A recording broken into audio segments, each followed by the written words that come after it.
Наші вітання усім. Київ-24 продовжує працювати для вас. І сьогодні у нас в гостях чудова, прекрасна людина, політикиня. Сьогодні до нас до ефіру доєднується Світлана Тихановська. Це лідерка демократичних сил Білорусі. Пані Світлано, вас вітаємо. Вітаю. Дякуємо, що доєдналися. І давайте почнемо з найважливішого.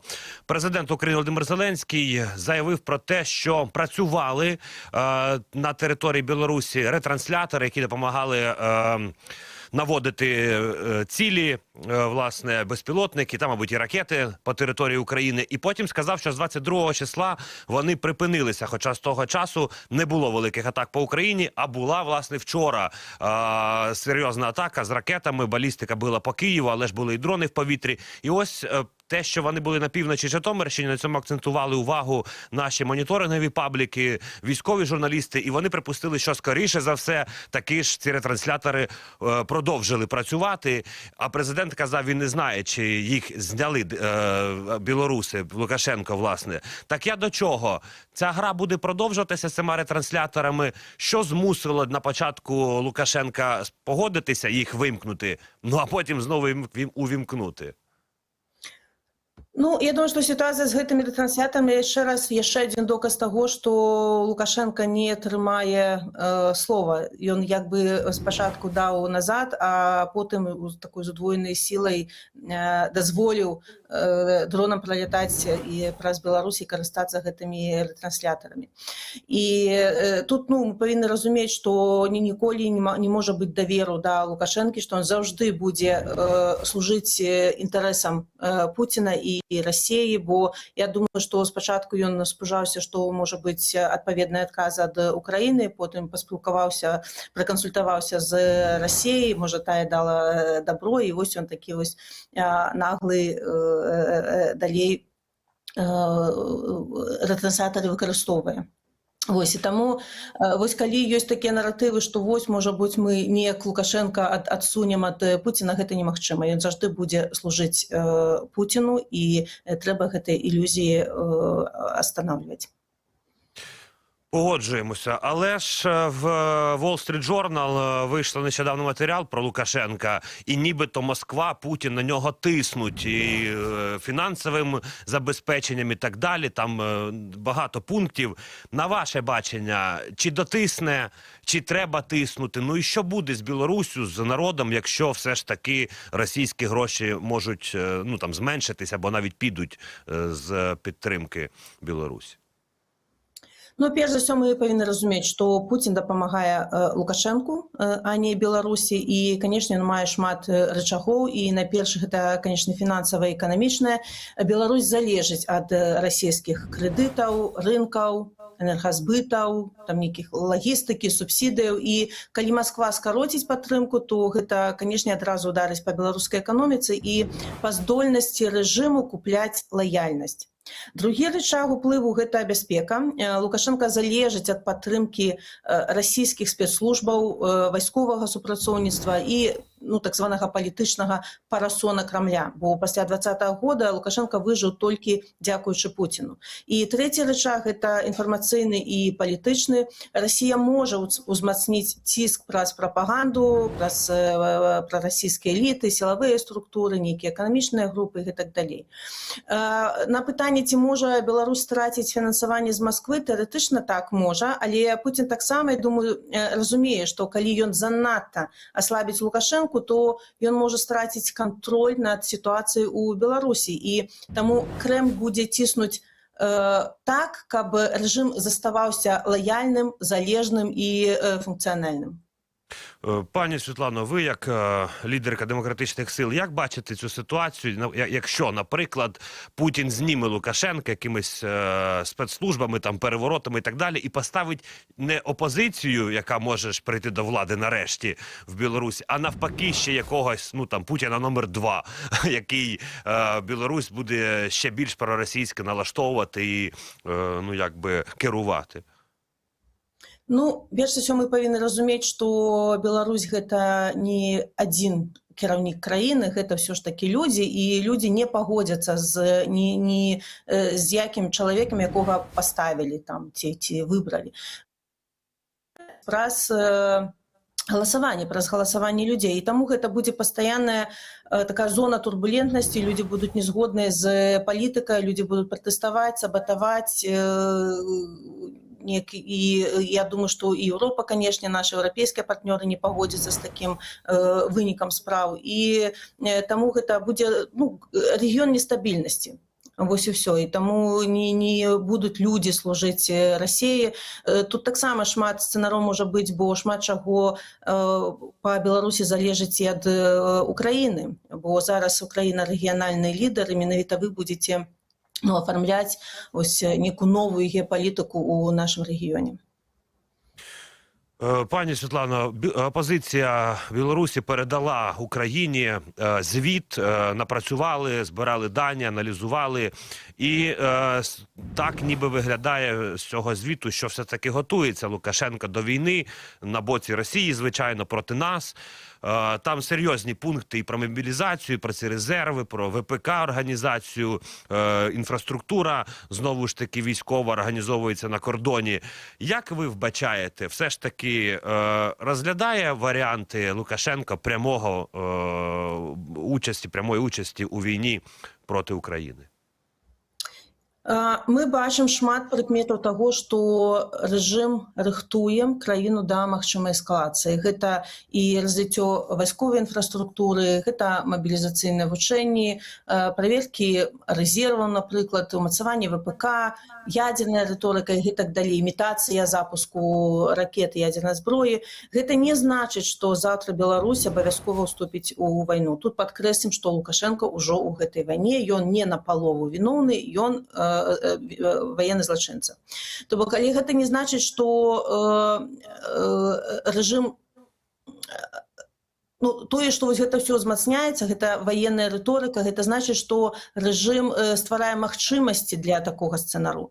І асноўная бяспека, я лічу тое, што мы паступова прывыкаем беларускае грамадства да вайсковай логікі. Сёння вучэнні, заўтра праверка рэзерваў, паслязаўтра новыя базы, а потым уже нейкая сумесная аперацыя, і так Беларусь крок за крокам уцягваюць у вайну.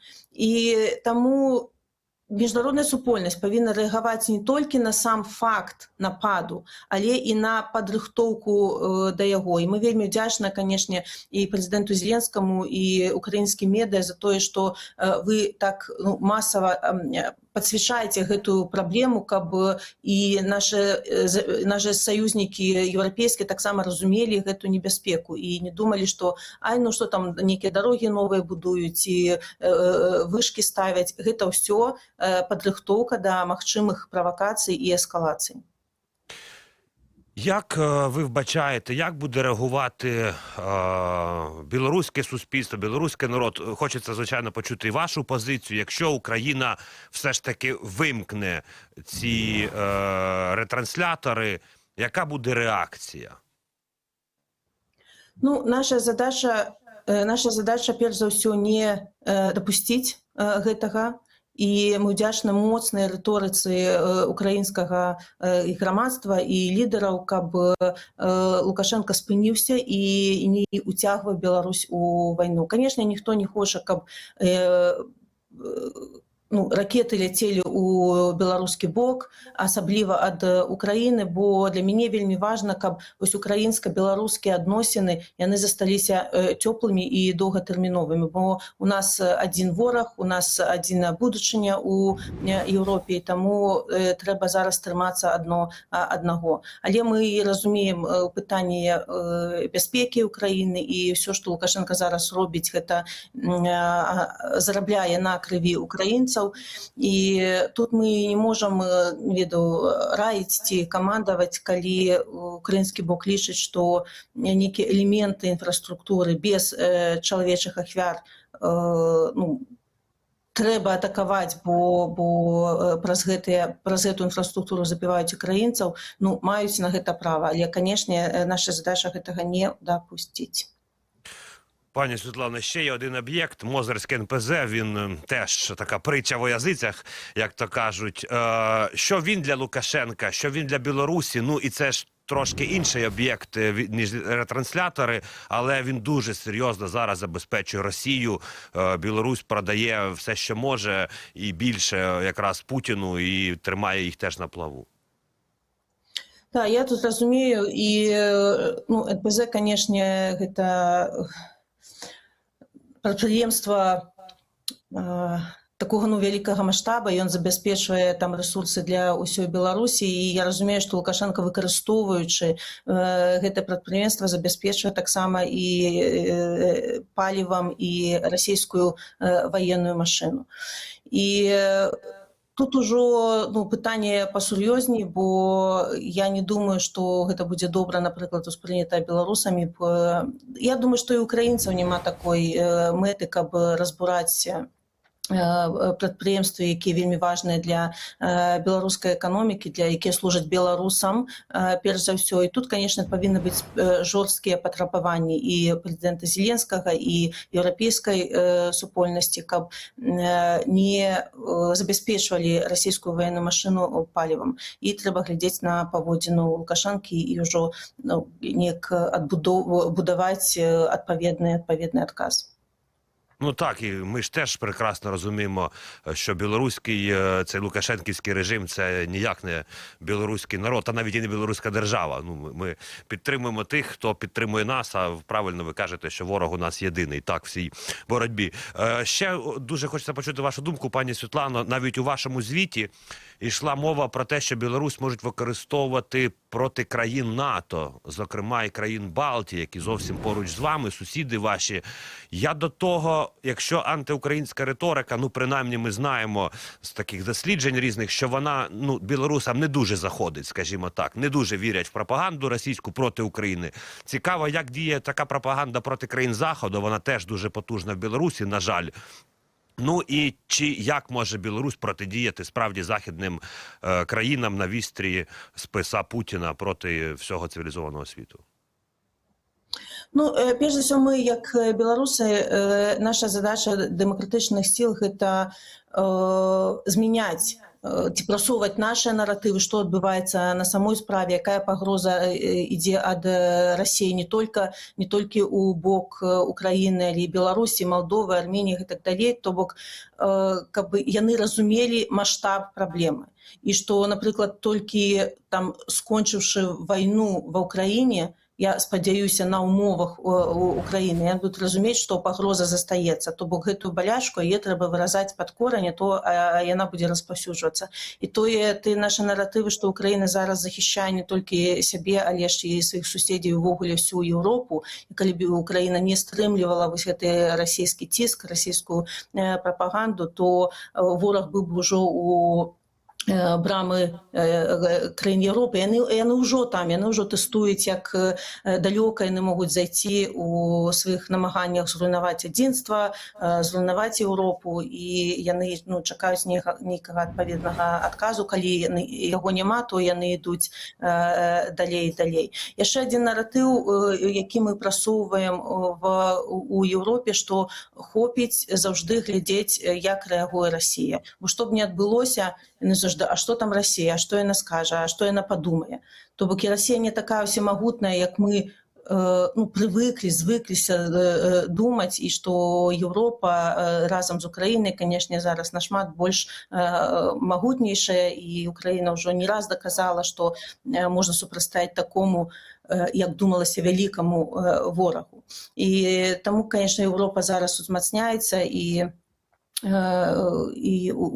узмацняе свае антырасійскія наратывы. Але, конечно, мы бачым, што працуюць лабісты, і па Беларусі працуюць лабісты, спрабуючы прымусіць Еўропу, напрыклад, больш спілкавацца з Лукашенко. Мы свае пазіцыі адстойваем, мы не бачым ніякага апетыту сярод еўрапейцаў мяняць палітыку наконт Беларусі, але мы павінны вельмі шмат працаваць, каб вось гэтыя атакі прапагандыстаў і КГБшнікаў адхіляць. Вы ведаеце, што я думаю, што Еўропа за вось гэтыя часы вайны ва Ўкраіне зрабіла нашмат больш, чым яна сама ад сябе чакала, але ўсё яшчэ нашмат менш, што яна магла б зрабіць. Ну так, і трошки терміни задовгі тягнуть. Але ось, пані Світлано, цікаво про європейців. Ну, вони то однозначно вас підтримують як опозиційний уряд, але ж у Лукашенка, ну, значно менше санкцій, чим у Путіна, наприклад, ну і на Білорусі теж. Дональд Трамп, президент США, ну, лесно справді висловлюється про Лукашенка. Як це впливає? Чи єдиний справді Захід в цьому? Чи не знімуть санкції? Бо бачили, що Америка знімала їх потроху. Як ви оцей процес бачите? Лавірування Лукашенка між цими краплями? Ну, мы все разумеем, что Лукашенко, конечно, хоча выйсці з ізоляцыі, ён хоча гандляваць палітвязнямі, каб атрымаць паслабленне санкцый, каб атрымаць грошы, транзит, легітымнасць, не ведаю, вяртанне ў міжнародную палітыку. І Еўропа ў асноўным займае прынцыповую пазіцыю, падтрымка дэмакратычных сіл, санкцыі супраць рэжыму, хаця санкцыі маглі б быць больш мацнейшымі. Там, не ведаю, ціск за рэпрэсіі ці удзел у вайне. ЗША цяпер больш актыўна выкарыстоўваюць гуманітарны трэк дзеля вызвалення людзей, і мы, канешне, вітаем кожнае вызваленне, але ёсць чырвоная лінія. Нельга легітымізаваць Лукашэнку і нельга ўзмацняць яго рэпрэсіўную або вайсковую машыну. Таму мы выпрацавалі такую формулу.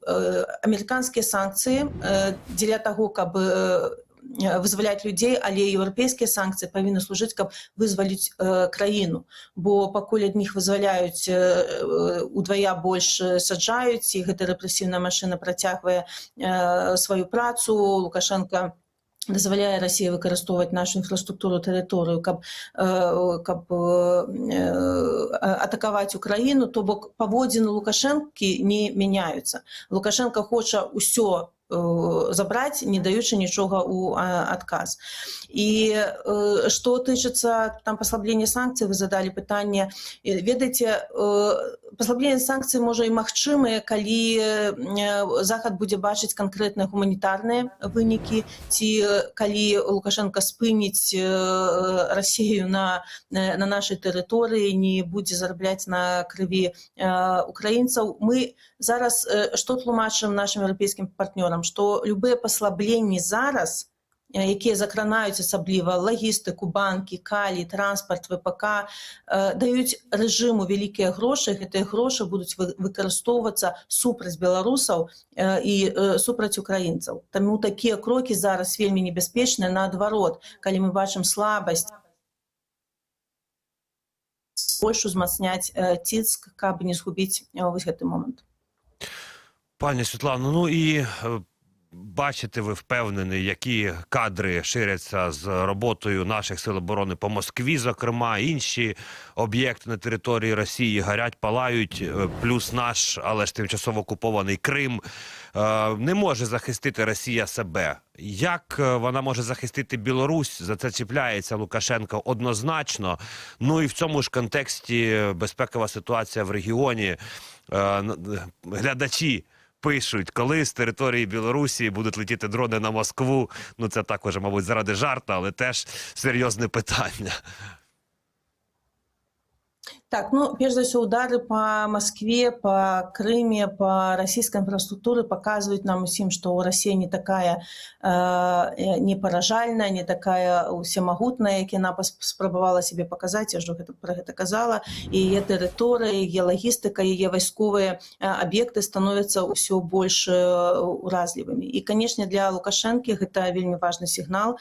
Ён шмат гадоў будаваў сваю бяспеку на тым, што Расія прыкрые. Але калі Расія не заўсёды можа прыкрыць сябе, то наколькі яна здольная прыкрыць Мінск. І, канешне, для беларускага грамадства гэта таксама разбурае міф пра непераможнасць Расіі. Людзі бачаць, што Кремль не кантралюе ўсё, што вайна вяртаецца да самой Расіі і што залежнасць ад Масквы гэта не гарантыя бяспекі, а крыніца рызыкі. І таму мы вось у гэты момант узмацняем пра еўрапейскую рыторыку, што побач з Расія гэта гвалт, Расія гэта русифікацыях, гэта паглынанне іншых нашай краіны, а з Европа гэта бяспека, гэта перспектывы эканамічныя, то бок каб людзі больш схіляліся у еўрапейскім накірунку, бо мы разумеем, што прапаганда вельмі шмат працуе, каб атруціць розум беларусаў і даказаць, што Расія нашыя сябры і саюзнікі. Але, канешне, беларусы ўсё разумеюць, ужо ніхто не верыць ні Лукашэнку, ні Расіі. І вось гэты наратыў Лукашенка, што я тут гарант таго, што не будзе вайны ў Беларусі, сам прынёс вайну гэта аслабляе вельмі моцна яго пазіцыі, ён ўжо ўвогуле не карыстаецца ніякай падтрымкай беларусаў. Але вось што самае галоўнае вось гэтых атак на Маскву, тое, што ўвесь свет пабачыў, што Масква не almighty, не всемагутная, і для мяне вялікі гонар, што Украіна вось гэта адзіная, можа, краіна ў свеце, якая дазволіла сабе такія ж радыкальныя меры прадпрымаць, атакуючы непераможную Расію. Таму вялікі рэспект ад беларусаў. Мы ж разумеем, што і наша будучыня шмат чым залежыць ад лёсу Украіны, і лідары Украіны таксама разумеюць, што толькі дэмакратычная, незалежная Беларусь будзе крыніцай бяспекі і для рэгіёну таксама. Пані Світлано, дуже вдячні вам, що доєдналися. Дякуємо вам за ваш внесок в нашу перемогу, за те, що показуєте всьому світу, що справді Білорусь є, вона живе і намагається бути демократичною, вільною і сильною. Живе Білорусь! Слава Україні! Дякуємо. Героям слава і живе вічно. Світлана Тихановська, лідерка демократичних сил Білорусі, була в режимі онлайн гостею нашого ефіру. Поговорили про ситуацію з нашим сусідом. Так чи інакше втягує Лукашенко Білорусь у війну, готує своє суспільство цими ворожими пропагандистськими наративами. Але поки білоруський народ, як і завжди, традиційно тримається, намагається осторонь. Він все розуміє, як зауважила пані Світлана, і не хоче бути принаймні на стороні убивць. Так чи інакше, інфраструктура, путінська машина використовує білоруську. Тож, друзі, зважаємо на ці всі фактори, розуміємо, що ми маємо теж реагувати на ситуацію і на цьому нашому кордоні. І тим не менш, поки там немає серйозних сил, то ситуація в критичну гостру фазу зайти буде і дуже важко. А інфраструктуру вони можуть використовувати так само, як там і працюють російські найманці і ті, хто тренують білоруських солдат постійно. У них ці навчання не завершуються навіть зараз. Дякуємо вам, йдемо далі.